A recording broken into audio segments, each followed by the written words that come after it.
The new Genshin Impact Banner will release tomorrow, bringing us Wriothesley the Duke of Meropide, as well as Lady Furina, the Hydra Archon, with a big asterisk. And you know what? This banner could be super duper awesome for you, but it might also be a huge trap for your Primogems. So, in this video, we're not only gonna go over Wriothesley, Furina plus Constellations, as well as the 4-star characters and the weapon banner, but most importantly also, I will give you some thoughts that might drastically change your pulling decisions on this banner. And with all that being said, we jump right into it. First of all though, let's start talking about the big stars of the banner, Wriothesley and Furina, one after the other. Starting out with Wriothesley, where the first thing I want to do is give you a brief rundown of his kit, just in case you didn't see my last video, so that we're all on the same page. Wriothesley is a cryo-catalyst on-field character who plays relatively similar to Yoimiya. What you're going to be doing most of the time is activate his skill to buff his personal damage, and then you do a mixture of light and heavy attacks to get the most damage possible. If your energy is full, you can press his burst for one big bada boom damage, and that is basically already it. If you like the idea of punching enemies in the face with your huge Thanos gloves, then I'm sure you're gonna love his gameplay. Let's rather now talk about his team options, because that might be way more interesting for you when it comes to making a pulling decision, so you can see whether he would fit your account or not. Now, since Wriothesley is a cryo character, that basically means he fits in one of 3 team archetypes, those being freeze, meld, or mono cryo. And when it comes to that, he's actually really darn flexible, fits in a lot of different team compositions, but his best teams when it comes to both freeze and meld involve either Furina or Shelonen, or also both of the two. And the cool thing here is, in case you don't have Furina just yet and you would like to snipe yourself a Wriothesley, guess what? Furina's also on this banner, so that's a nice little side effect. When it comes to the freeze options, then you can either pair him with Furina or also with the 4-star character Charlotte, who synergizes pretty nicely with the two, but of course other cryo and hydro units will also do. Now, currently his strongest team option though would be a meld-based team, where he's used to inflict cryo, and then an all-field pyro character will initiate the meld to deal huge damage. In case you want to go for one of those teams, then the role of this off-field pyro damage dealer would either be Xiangling or Mawika being the better option in this case, and then Bennett and Shelonen as support. However, if you don't have a good Xiangling or Mawika, you could also do a burn melt team, where you use Emily and Bennett to create a burning reaction that will constantly reapply pyro to the enemy, so that Wriothesley himself would be the character doing the melting. And one last thing I want to go over when it comes to team options would be Shenhe, because while she is a very niche support for cryo DPS units, if you're playing Wriothesley, then it's also never really a bad option to slot her in if you still have one team slot open. One thing we do definitely need to talk about with Wriothesley though would be his constellations, because these are, let's just say they are a little bit finicky. First of all, as I also explained in my last banner overview, Wriothesley has a specific mechanic where during his normal attack combo, at some point he'll start glowing red, and then you can do a charged attack that deals additional damage. These charge attacks are actually relatively important to his overall damage, and that is exactly what his first constellation helps him with, because to put it short, the first constellation makes it so that you can do those charged attacks more often, therefore increasing your overall damage. But what I think everybody agrees on is that Wriothesley C1 makes him much more fun and interesting to play, so if you are a dedicated Wriothesley enjoyer, then his C1 would be something worth considering. However, after that, it kind of becomes a little bit meh, with his C2 increasing your elemental burst damage. It sounds good, but on the other hand, his elemental burst is really not the main focus of his kit, so I wouldn't say it's worth going for it. C3 though is what I would personally love to be C2, like I would love the two to be switched, because C3, similar to Neuvillette, increases your normal attack by 3 levels, therefore significantly increasing your overall damage. C4 is really meh because it provides an attack speed bonus to your entire team, and attack speed in Genshin Impact, it sounds good, but it's really meh, and I would not spend all so much money just to get that C4. Same goes for C5, increasing the level of your elemental burst. Again, his burst is not the main portion of his skid.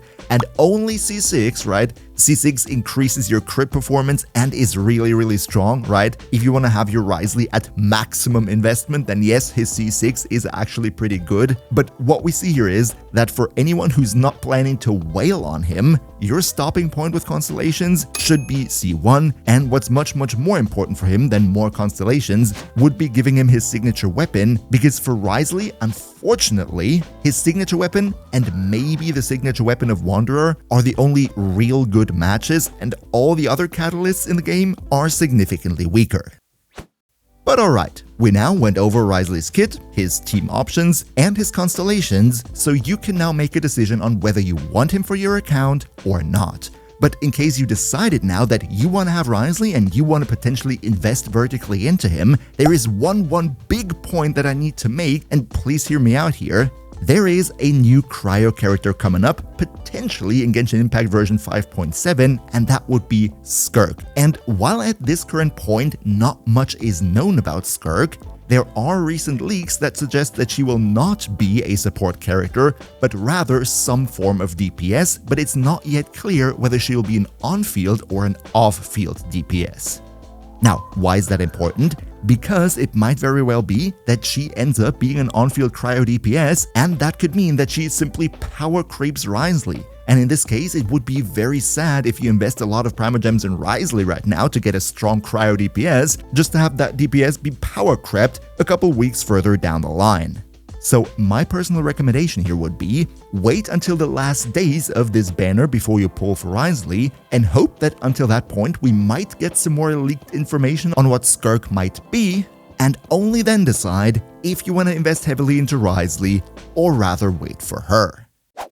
And as always, if you could maybe drop the video a little like, that would be super awesome, because it always helps the video big time with the YouTube algorithm, so cheers so much for your support. But okay, so much for Wriothesley, let's now talk about Lady Furina. Also here starting out with a brief summary of her kit. It's actually pretty darn simple. Furina is a Hydra support unit using a sword, and 99% of the time she is an off-field unit. Now, for Furina, both her burst as well as her skill are integral parts of her kit, and most of the time you should use them both together.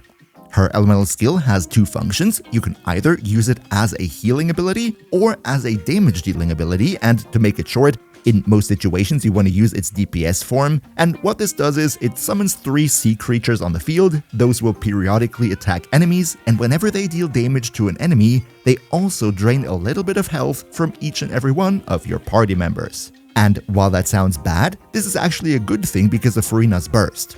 What this does is, once you press it, it will sort of record all the HP that your entire team loses or gains for the whole duration of the burst. And based on how much your team's health fluctuates during this time, your team will get a damage buff. And that damage buff is actually pretty significant. Furina is a great damage buffer.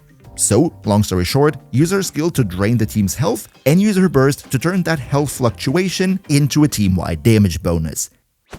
Now, up next, let's talk about her teams, and when it comes to that, I don't really want to talk about full teams because Furina is such a versatile unit, so because she's so versatile, I rather want to talk about certain team core combinations rather than full teams because it would be a lot. See, since Furina drains your entire team's health, that means ideally you want to pair her up with a team-wide healer. This not only helps compensate for the loss in health, but it also means her damage bonus will be even higher because it not only records health lost, but also health gained. However, other than pairing her with a team-wide healer, it is also always nice to use her with DPS characters from Fontaine that have this mechanic where they drain their own HP, because this also contributes to her damage bonus, so she's really good with Wriothesley and also Neuvillette, for example. And in case you wanted to build a freeze team with Furina, then the 4-star character Charlotte, which naturally synergizes nice with Furina. So yeah, long story short, I don't think there is a single account out there who can't make use of Furina. She's amazing. If you want to have a strong account and you don't have her yet, then definitely consider going for her. And in case you already have her, you might also be considering getting 1 or 2 constellations for her, so let's talk about that next. When it comes to Furina, Constellation 1 is already really good. What this does is it increases the fanfare stacks gained by her ultimate ability, which translates into your damage buff will be bigger. Constellation 2 is relatively similar. While it doesn't increase the cap of your damage buff, it makes it much faster to get to that cap, and also it helps her increase her maximum HP, and since her personal damage scales on her maximum HP, that means her sea creatures will deal bigger numbers and is also an excellent constellation. If you want to vertically invest into Furina, then I think Constellation 2 is a great stopping point. C3 increases your burst level, so even higher damage bonus. C4 helps with her energy recharge. It makes her more convenient, but it's definitely not a must. C5 increases the level of your elemental skill, again increasing your personal damage numbers.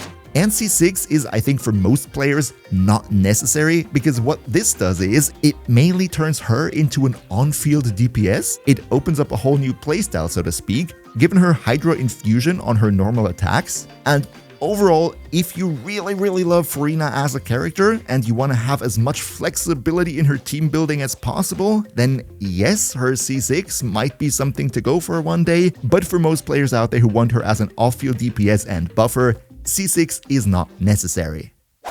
So yeah, now that you know what Furina does, in which teams she works, and which constellations to eventually aim for, you will likely come to the conclusion that yes, you definitely do want to have Furina, but also here there is one more thing to consider that the banner itself doesn't say, and that would be the other best support character in the game, Shelonen. See, Furina and Shelonen are both amazing characters, and if you have the primos for it, then absolutely get both of them. Now, why am I saying all of this? Because leaks suggest that Shelonen will be on the very next banner. And if you don't have the budget to get Furina now and Shelonen on the next banner already, then you might want to consider which of these two best support characters in the game you want to go with first. And here it very much comes down to which teams you have on your account, specifically which DPS characters you have on your account, and who of the two your personal DPS character prefers. By the way, Genshin Impact made a video on this exact topic not too long ago. I'm trying to link it in the cards up there, so you should definitely go and check that out after you're finished with this one to get a better idea of which of the two would work nice with your account. But okay, so much for the big 5 stars. Let's now though also talk about the 4-star characters on this banner, and those would be Charlotte, Mika, and Chongyun. Now, I want to start out with Charlotte here because I'm actually happy that she finally is on a banner again. I definitely want to get her for myself and maybe also a couple of constellations because I think she is actually a very good character. Charlotte is mainly an off-field cryo applier as well as team-wide healer and therefore works very great together with characters like Wriothesley or Furina, for example. Her weapon options are very free-to-play friendly, and also one of her arguably best constellations is already C1, which enables her to continuously do team-wide healing. Without C1, she can't do it over time, so C1 Charlotte is really what you're aiming for here. But overall, I would say especially if you have Furina on your account, then having Charlotte is always a very good option. However, when it comes to the next 4-star, Mika, then I am not as enthusiastic about him. See, just like Charlotte, Mika is also an off-field support, but he is very specialized, mainly benefiting physical damage teams, and if you've played Genshin for more than a week, then you know physical damage teams are basically non-existent right now. See, with his skill, he increases attack speed. This does sound good on paper, but attack speed in Genshin Impact in general isn't all too desirable, especially on Claymore characters, because of the hit lag mechanic, effectively making it that Claymore characters can't really benefit from attack speed, and it just so happens that the best physical DPS in the game, that being Eula, is a Claymore character, so yeah, this is not great. If you're not a big sucker for physical damage, you're not going to get much value out of Mika, unfortunately. And last but not least, we also have Chongyun, where, again, he is not a bad character, but I don't think he really fits on this banner, because Chongyun, first and foremost, is also an on-field DPS character, dealing most of his damage very front-loaded with his elemental burst. But then again, we have Wriothesley on the banner. Wriothesley is a cryo on-field DPS, so why would you want to have a 4-star on-field DPS accompanying the 5-star on-field DPS? Kinda doesn't really make sense in my opinion. So, long story short, if you ask me, we only really have one good and synergistic 4-star character that works well with the 5 stars on this banner, and that would be Charlotte. So, if you pull on this banner, I wish you the best that you get as many Charlottes as possible, whereas Mika and Xiangyun might benefit your personal account if you have the prerequisites for them, but they don't work all that well with the 5 stars that we have here, so that's a bit unfortunate. And last, but definitely not least, let's also talk about the weapon banner right here. And here it also very much depends on what you already have on your account and if you need the rest or not. Let me explain. First of all, as I said with Wriothesley, he really wants to have his signature weapon or alternatively Wanderer signature. Outside of these two, any other catalyst in the game is noticeably weaker. Therefore, if you are a Wriothesley enjoyer, then you kinda sorta are forced to pull on this weapon banner if you want to get the most out of him.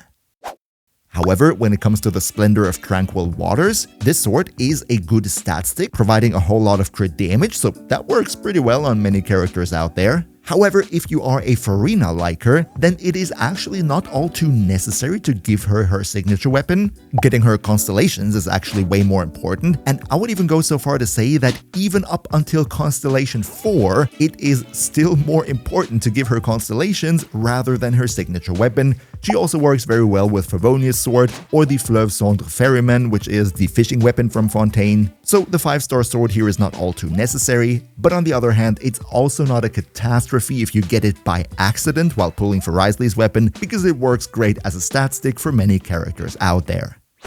However, when it comes to the 4-star weapons, things do not look as rosy anymore.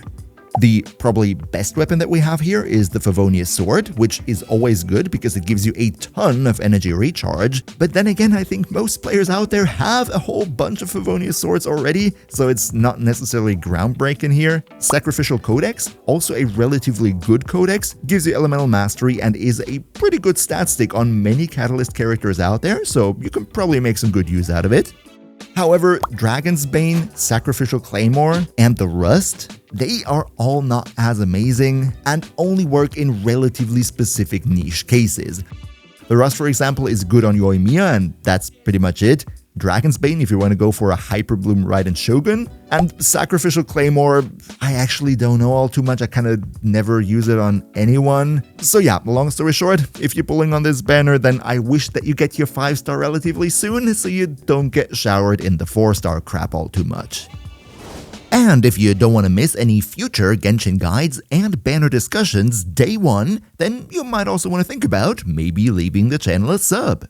Welcome to the crew. We see each other, hopefully in the next one, and until then, as always, travel smart.